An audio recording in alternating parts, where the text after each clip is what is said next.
go to address the issue that we had. Well done. So now next up is also the prize for the coolest shoes of any presenters we've had so far. And I'm not being sarcastic. I think those are really cool. You're probably one of the few people. Everyone just berates me for them. Ready? Everyone can hear me? Cool. All right. So my name is Eric. I'm the CTO of SimpleReach. This is Zeneb. She's one of our data scientists. And I'm going to talk to you a little bit about what we do at SimpleReach. You can tell she's so excited to be standing there. Just everybody give her a wave to make her feel good. Come on. There we go. Oh, it does feel nice. All right. So at SimpleReach, we think about the web in two different ways. We think about it as the pre-social web and the post-social web. And what you're looking at here is our view of the pre-social web. And what the pre-social web is if you take a site like the New York Times or TechCrunch, when you wanted to engage with that content, when you wanted to look at that content in the pre-social web, you would go to the homepage. You would visit the New York Times, you would visit TechCrunch, you would visit New York Post, whatever it is that you read, and you would consume your content in that fashion.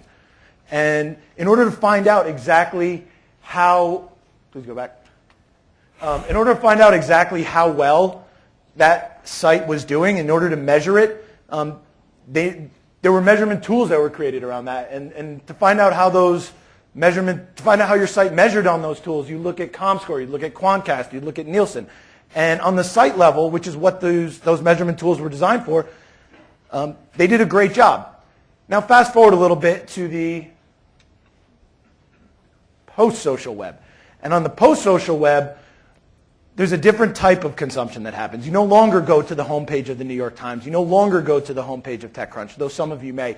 You take advantage of social curation. You jump on Twitter. You follow the people that are interesting to you. You jump on Facebook. You take a look at what your friends are sharing.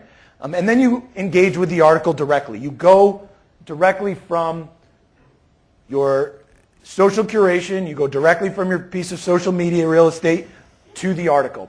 And no longer is the site level information as valuable as it was before. Now you need to know what's happening on the article level, because no two articles, even within a site, act exactly the same.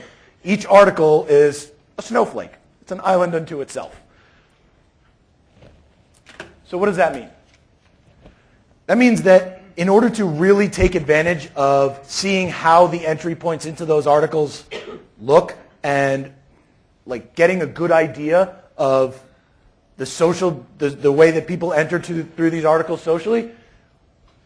Last year, in 2012, there were on average, there were about 340 million tweets per day, about 684,000 pieces of content shared on Facebook every day.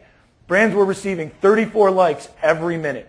WordPress bloggers were publishing 350 new blogs a minute. And if you combine Instagram and Flickr uploads, you were getting about 6,500 images every minute. And think about what that's done for a site like Pinterest, right? These social media sites are huge. So you take all that data, you put it together, and you're trying to figure out what you're going to do with it, how you're going to make sense of it, and who you're going to call to find that out.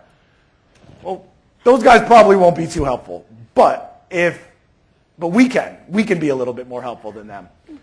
So what are we doing about that? We're building a measurement layer for the social web. Next slide, please. I'm clicking. All right. Oh. That's the guy. Okay. So what we did is we took all this data that we see on the social web, and we built a tool for content publishers to see how people are engaging with their content at a social level. So we gave publishers, guys like People, Time, USA Today, Fox Sports, MTV, these publishers need to know how their content does. So we gave them a little bit of JavaScript. They put it on their page, and from the instant an article is published, we track all the social actions that happen across the web in real time. And we present it in a beautiful dashboard like this. As Dane said, presentation is really important. So we present it in this beautiful dashboard, and not only do we give publishers the ability to see how it does in real time, We are also the only ones out there to give content publishers the ability to search and mine that data historically. But one of the things we came across was that even with the right tools, we found that about 80% of the work of building this system, of building any big data system really, is acquiring and refining the raw data into usable data. I mean, that's not something that a lot of people are really aware of. So what is that really trying to say? Well, basically we're trying to say out with the bad and make sure you keep only the good stuff, in this case the unicorn. So how do we do that?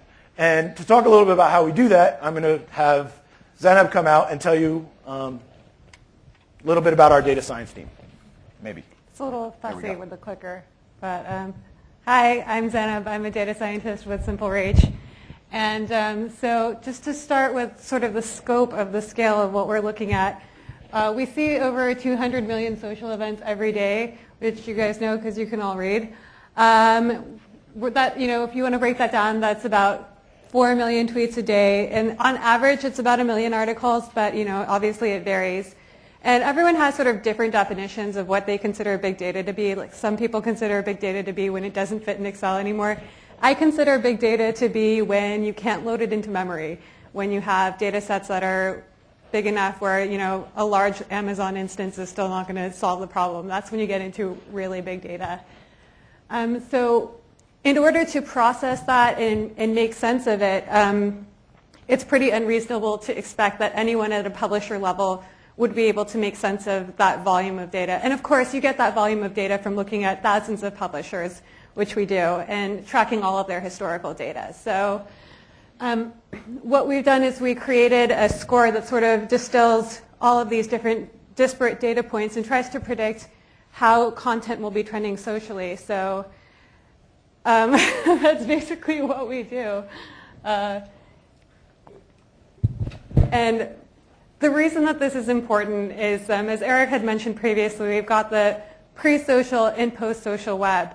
So before, when people were looking at articles sort of on a publisher site level, that really changed the dynamic of how people were consuming and interacting with it. Now, as people are looking at things on more of an article level, you see a lot of cross-network pollination. And in order to really make sense of that and to make it as useful as it can possibly be, you need sort of a third-party broker. And that's just something that we discovered just sitting on top of the sheer volume of data that we do. Again, as Eric had mentioned previously, anytime you have this sort of situation, like Nielsen for TV ratings, there's always sort of some sort of third party that, that serves as really as a data broker. And that's sort of what we're trying to do. Thank you. Thanks.